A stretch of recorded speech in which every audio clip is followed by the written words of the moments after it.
Let's talk about the significant individuals of the colonial period. We begin with Thomas Hooker. He was a reverend and leader of a group of Boston Puritans. These are not people from Boston, Massachusetts. That was the type of Puritan that they are. And they migrated to Hartford, Connecticut. He gave a sermon in 1638 that influenced the writing of the Fundamental Orders of Connecticut, which are the first written constitution in America and included individual rights. He believed in several different democratic ideas. He believed in elections by the people. He believed in that people have the power to limit the power of the government. And he also thought that the government operates with the consent of the governed. Our next guy is John Locke. John Locke is a European Enlightenment philosopher. He believed that personal liberty or freedom could coexist with political order. He said consent is the basis for government and fixes its limits. He said government is a social contract with limited powers and has obligations to its creators. He said government can be modified by its creators at any time. And this heavily influenced Thomas Jefferson writing the Declaration of Independence. He discussed legislative and executive branches of government. He wrote about unalienable rights, which included life, liberty, and the protection of property. Our next guy is Charles de Montesquieu.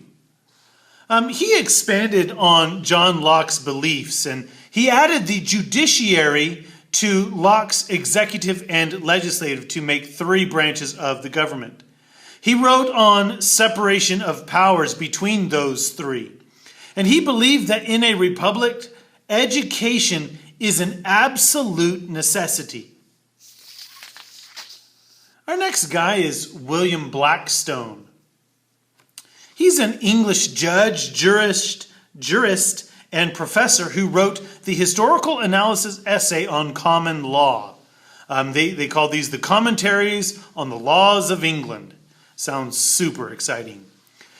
He's considered as the definitive pre-Revolutionary War source of common law. He believes strongly in religious tolerance, make sure you correct that in your notes, and supported the idea of self-defense, later inspired the Second Amendment. He wrote about natural rights, which included life and liberty. He also wrote about women's rights. He said, by marriage, the husband and the wife are one person in the law. The very being and legal existence of the woman is suspended during the marriage. Our next guy is William Penn, and we've heard about him before. He founded a colony in present-day Pennsylvania where Quakers could live according to their religious beliefs and make political decisions according to those beliefs. And he created an elected legislature as a feature of Pennsylvania's self-government. The next couple, I think next three, are important women that made contributions to colonial life. The first one is Pocahontas. She is credited with helping John Smith and the European settlers in Virginia.